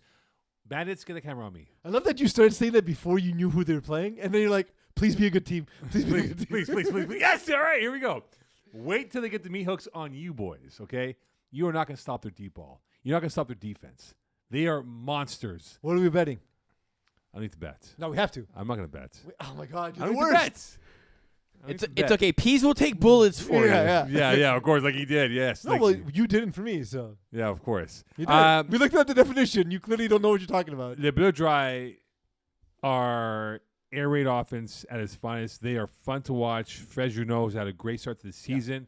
He's really good, by the way. He's massively good. The receiving core is deep. Guillaume Dufresne's had a huge season. Yvan Desjardins as well. But I love the defense, though. That is where they really make. See, if there's one weakness for Blue Dry is that they give up the deep ball too easily. That's where they have to kind of have this tighten it up a little bit here. But look, they are massive, and that game in 2 weeks against Bandits will be a telltale sign on who is really the real bandit in that division, Blue Dry or the Bandits. Look, Emil Scaff is still a work in progress. I even in the game that they won, there were open looks against the Idaho Ute-Pimps defense that he wasn't taking, but he's seeing the field better in Division D than he was in Division 4. Right. And Frederic Junot, he on the other hand, the game seems to be on pause for him right now. I'd like to see, like you said, like how he's going to manage in that game where we see sort of the two of the top teams division going at it. But having thrown one interception all season long, he's 23 touchdowns, one interception. Again, we talk about all these markers we like to see: the touchdown interception ratio, the high completion percentage, and on top of that, he's doing that while averaging 17 yards a pass. That's insane. Yeah, and there was a play yesterday they had against Flagtastic where they stopped them at their own 1, so they got the ball at the 49-yard line, and one flick of the wrist, like literally flick of the wrist, 49-yard touchdown down the sidelines. But like the physical skill set for him is obvious, and obviously a guy like Yvan Desjardins, we knew he was going to be a problem even before we saw him play in FPF. And there's a lot of really good talent on this team. Guillaume Defrance, who you mentioned, he's one of those guys who can just absolutely stretch the field for them. Yeah.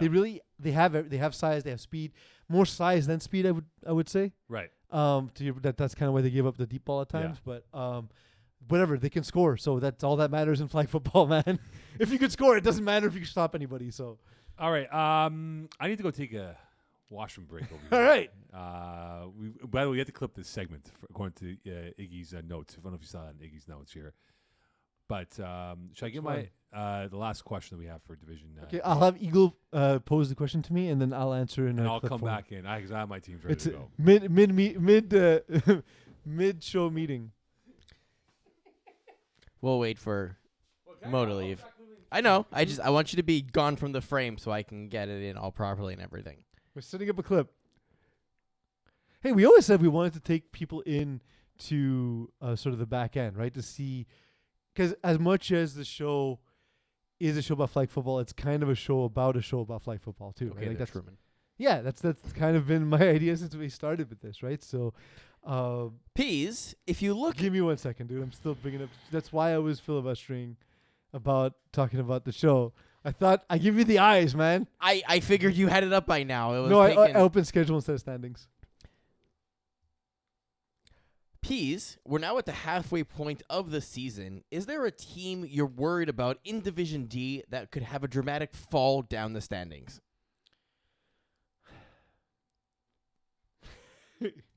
Sorry, man. Again. All right. Do you have it now? At this rate, Mo's going to be back, and he can ask the question. Yeah, let me load it up.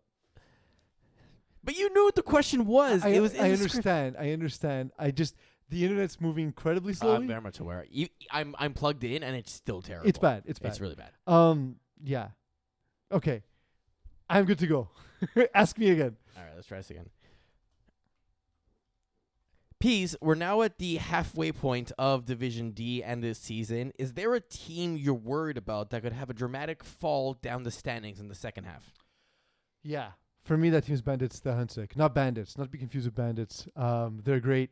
Bandits the Huntsic, they've looked good. Justin Gauthier, 23 touchdowns, 1 interception. He's completing a ton of passes. He's been really safe with the ball. My worry is in games where he needs to stretch the field, can he do so? They lost an early game against Big Fat Bats. They haven't looked back since, but they haven't played a ton of successful teams. Red Dragons are struggling a little bit this season. DNE has struggled. They go on to play now Why So Serious, but then they go on they'll eventually play Idaho Ute-Pimps. Dilfgang looked really good this past week. The Penetrators and X-Men to end the season. That's a tough schedule, and I think stylistically they're going to have to do a little bit more than what they've done so far. Perfect. All right, Mo, Mo, you're welcome back in. I do like the team, though. Francois Rochette, Aurelio Poirier are as good a combo receivers as you'll have It's just to me a question of who they face versus who they will face moving forward. Mo, same question to you. Team I'm worried about is Riders of Rohan. They've been in this league for a couple of years now. They've had difficulty. They just haven't found their rhythm on offense yet. I've score kept their games the last couple of weeks here. Watched them this past week. Score kept the last week. I just don't know where they're going to get the production value from their offense. Right now, when you look at it with Herbert Padula, a quarterback, he's not been great. He's been very erratic so far.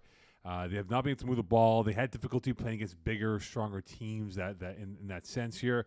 They do have playmakers. Like Felix Gagne is a good player. Watching him play, he's excellent in what he does, but I just don't know if they have that type of rapport yet to really make up the ground. They got 5 games left.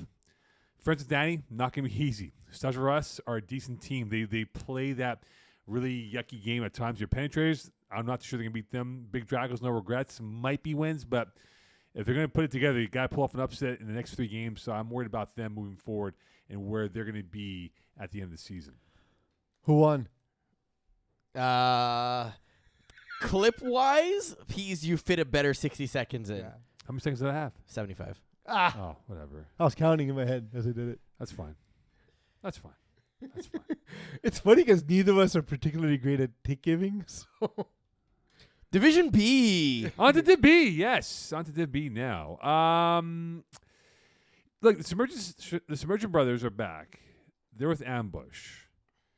How much of a game changer are these guys to their lineup? And they did beat B-Ravs without the Submergents, but then did lose to B-Ravs with them in the lineup. So they're 1-1 against B-Ravs with and without them. I mean, yeah. So the thing is, like, you're not expecting to beat B-Ravs twice, right? No. So sorry, dude. I'm having the worst problems with It's my been connection really here. it's been really bad today. So like you're not going to beat them twice, and while the Submergents are there and obviously improve Ambush's chances, Right. they haven't played in a few weeks, so they will need to integrate themselves into the offense.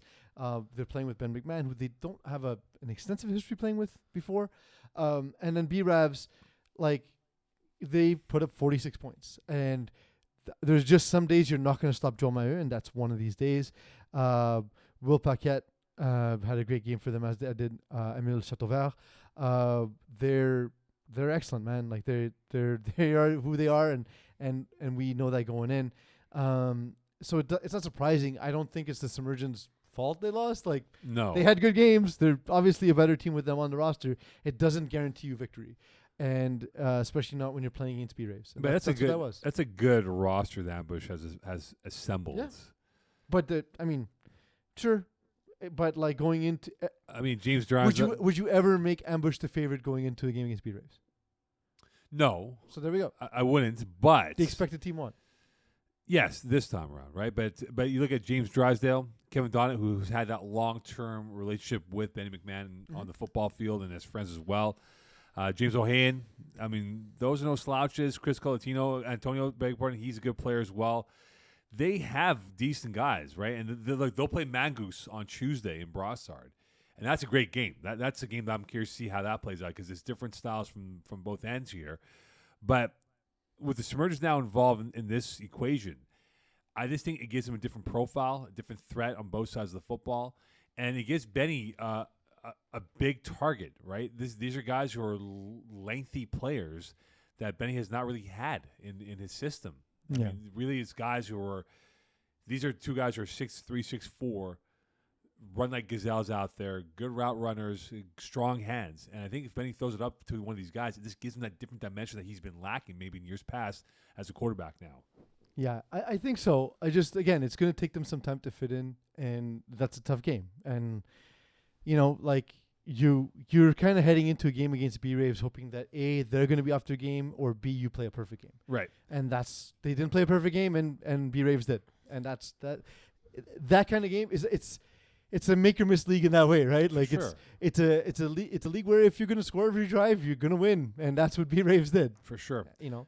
So Triple B's Beer Belly Brigade They're now back in the playoff run. We thought they were done once Fafard went down, but they have Yeah. Jason Rossi as a quarterback. They beat I was there for ECW. this game. Yeah, they beat ECW, right? Ending on a Hail Mary. So we have the highlight, do we not, of that play? We do have it, So actually. we'll get that fired up for those who've not seen the play that happened. It was a fantastic ending to that matchup. As we hear the noise, here we go. What a play. So it's like a double catch. Yeah, it was kind of knocked out of his hands, and he brought it back in. If you see, the defender actually has his hands inside and pulls the ball away. Look at 13. He lands on his head for the defending team. We go back to it again. Watch 13 in the background, right here. He's right there. Well, he rolls onto his head. I Not like fun. I like the person right next to him to his left where he's like, you got to be kidding me. He's like, did that just happen? Really? Walking over slowly, watching it go on. He's like, no. Love He it. just lies down like he's lying at home. Like, okay, what can I do? Okay, so what does Rossi bring as a different? He was wide open, by the way, on that Yeah. play. So what does Rossi bring to this team? Well, first thing I wanted to mention, Jason Rossi in Division C the previous week lost on a Hail Mary. and karma. This wasn't exactly a Hail Mary. It was a shot from about half field. But, it's still a jump ball into the end zone to win the game. Look, it gives them a competent quarterback play. Jason Rossi is really good. And it's going to take them a little bit, I think, to really be at the top of their game offensively. This is an ECW team that is a little stripped down. I know C. Lavigne joins the team, but they also don't have Jeremy White at quarterback, right? And Nicolas Blais is solid, but I think this is a little above his ability at this moment.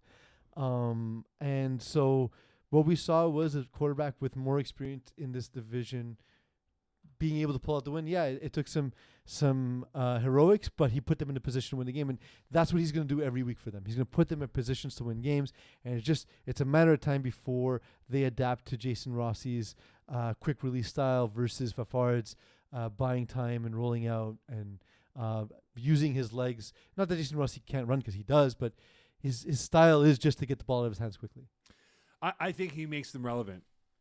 Competitive. He's going to put them in position to win more games. I think it's going to be more traditional offense because, look, with Fafard, he offers you the run ability, right, which a play breaks down. He's going to take off for 8, 9, 10 yards, first down and more, whatever it is. But I think he's going to bring them into a position where it's going to be more structured of an offense, of a passing attack that might be better for them, right, in that sense. Because when I spoke to these guys 2 weeks ago and I said, where's Fafard? He goes, well, we're in trouble. We have no quarterback, and who knows what's going to happen. I go, oh, boy. And that's what we talked about it last week. Yeah.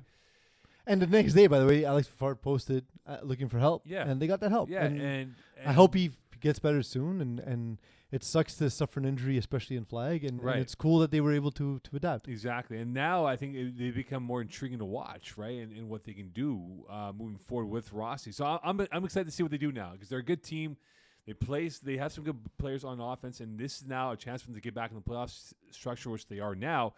So I can't wait to see what they do moving towards the second half. All right, so Beers and Brownies, they get Poseidon's Kiss, which is on Thursday.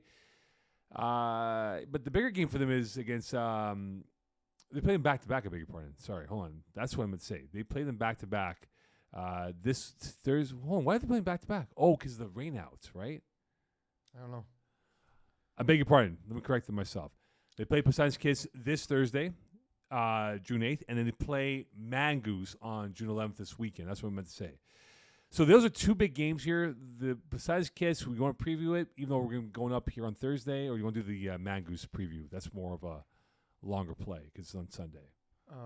Let's do the Mangoose one. to Okay, start. so Mangoose, Beers, and Brownies. This is a game I'm looking forward to. I think two top hitters of this division. The fascination is now the patience that Iggy has as a quarterback. I think he's improved as he's gotten more reps at this level of play because it's a little bit faster, tighter windows and stuff. Can Mangoose be patient playing against Iggy's offense in this style that he'll employ on Sunday? Yeah, I think I understood a comment we got on Instagram about how Thomas Kutsu said, like, are we talking Mangoose or Mongoose? And I said in the clip, Mongoose, but I meant Mangoose. And what he meant was, like, it wasn't even that, is that the picture we put up was of Mangoose in the clip. It wasn't of Mangoose. Sorry, guys. Look, man, your team names are similar. Sorry about that. So it's interesting. I think I think that Mangoose are well equipped to handle Iggy's offense when it comes to Beers and Brownies. Beers and Brownies have a lot of talent, a lot of athleticism around Iggy. It's one of the benefits as you're moving up through divisions is you can sort of quote unquote stack your team, which they've done, and they're doing what they've got to do, right? But with Mangoose, they have a quarterback I think that is a little bit more seasoned at this point, and the length and athleticism I think will cause some issues on offense. But I do expect it to be a shootout. I do expect it to be a high-scoring game, and I think it's going to be two teams that will sort of convert 5 or 6 times out of 7 each, and it'll come down to converts or a late mistake. I'm curious to see who's going to cover Thomas Couture on that team with his signature 10-yard hook. Is it going to be LP Thibodeau? Is it going to be AJ Gomes? But he's more, he's more of a central player to the defense of what they want to run. But the thing is with having AJ Gomes on your defense, what he does is he learns not just the offensive playbook, but it's even more dangerous. He learns what the quarterback wants to do. Right. And so he knows the areas that you want to attack. So it doesn't matter necessarily if AJ is covering. It's that he's going to call a defense to take away the concepts that Nick Schaefer is most comfortable in. Right. If I had to choose a singular player, you want someone maybe like Felix Boutet who can undercut it and take it back the other way, and who's not going to be blown away by Thomas Couture's speed if he goes over the top. Well, it's going to be fascinating to see how this plays out for Beers and Brownie on Sunday. Can't wait for that game to happen. It is now time for Games of the Week. All right, here we go. I don't remember why we do that. Did Chapman come up with that originally? No, it or? was Don't you. remember. It was It's you. years, dude. It was you. Ask Iggy. He's the only chance we have of remembering anything. Iggy or GM? He referenced something from a show where my wife, then girlfriend, was at, and she's like, I haven't been to an episode in 7 years. Mm-hmm. That sounds about right. Yeah. Co-ed Division 2. Plenty of fish. Vultures. Vultures. Vultures. Deep Balls. The Rookies. Deep balls. Deep balls. But it'll be closer than you think. Street Runners. The IG Team. IG team. Never Too Late Team. Fit Squad. Fit squad. I can't pick it. Never too late team by 50 points. Pig 6. Beeftons. Pick 6. Pick 6. Block Party. Kiss My End Zone. End zone. End zone. Co-ed Division 3. Thunder Buddies. 1 and Niners. 1 and Niners. Thunder Buddies. Michael Scott's Tots. Tigres. Scott's Tots. Tigres. Drink Team. Dream Killers. Drink team. Drink team. Tigres. Free Agents. I'll go free agents. 2-0 Tigres. Les Schtroumpfs. Catching W's. Catch W's. Catching W's. Pig 6. Fast Enough Furious 3. Fast Not Furious. Fast Enough Furious 3. All right. Then we go into Division E. Texas Wales. Hooday. Who day? Who they? Primetime. Bend Don't Break. Prime time. Prime time. Not You 2. Cover 3 inches long. Not you two. Not you two. Trailer Park Boys. Bloodline. Bloodline. Bloodline. Granddaddy Perp. Meat Lovers. Meat lovers. Ramfins. Only Flags. Only flags. Only flags. This week Pasta sucks. Arabiat. FSU. Huge game. Massive game. Pasta. I'm going to go with FSU. Les Habitations BR. Bend Don't Break. Bend no break. Bend don't break. Not You 2. Satrial. Not you two. Such realities, man. Come on. Not you two. FSU. Show Me Them TDs. FSU. FSU. Hail Marty's. Timberwolves. Marty's. Marty's. Hooday. Primetime. Prime time. Prime time. Minky FT. Meat Lovers. Meat lovers. Mickey FT. Area 69. Ramfins. Rampins. 69. And Trailer Park Boys. Granddaddy Perp. Trailer Park Boys. Trailer Park Boys. Division C. All Madden. Beset et ses potes. Beset. Beset. But I don't know, man. Les Bleus Branleurs. Game Changers. Changers. This is a good game. I'm going to go LBB. Killer Rays. 4th and Schlong. Schlong. Killer Race. Never Overtime. Trap Stars. Trap Stars. Trap Stars. Mangoose. Air Force 1.2. Mangoose. This new version of the Air Force. Junkyard Dogs. The Infantry. Infantry. Infantry. Beset et ses potes. 4th and Schlong. Schlong. I'm going to go with Beset Sepat. Kiss My In-Laws. Game Changers. In-laws. In-laws. Primal. Green Munches. Primal. Primal.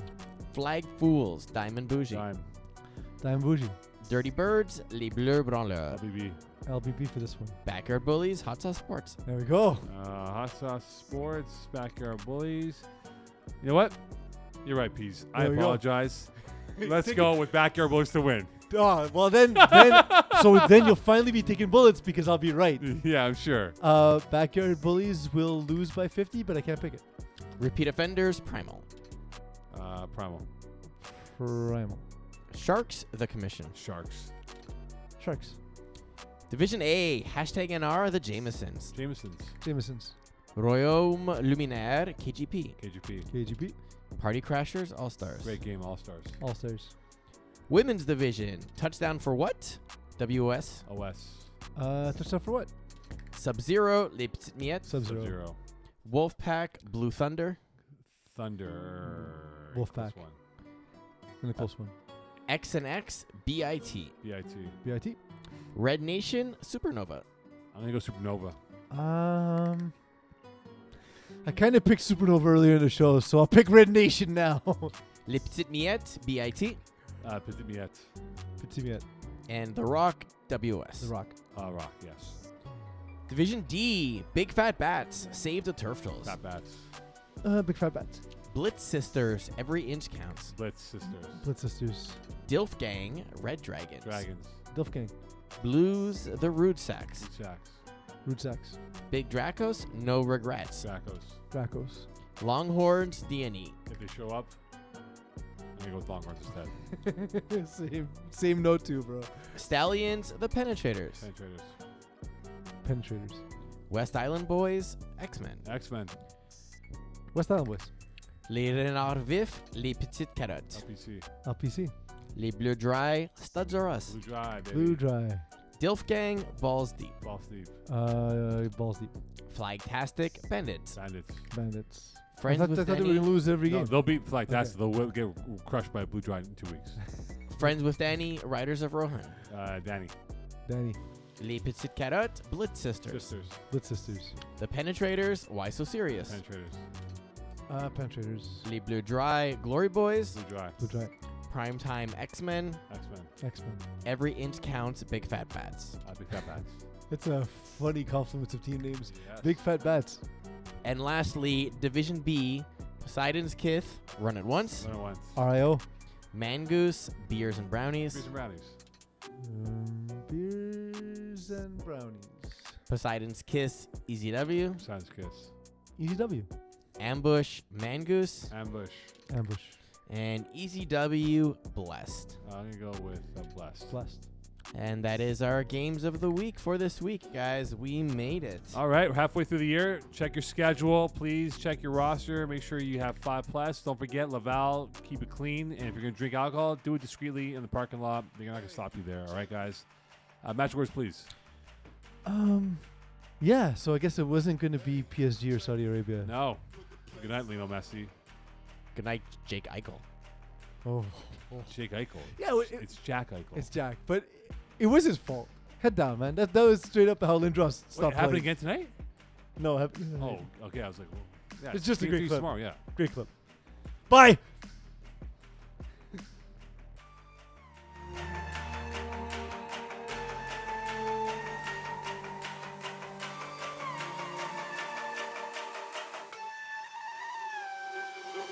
Put the place up, yeah we know what we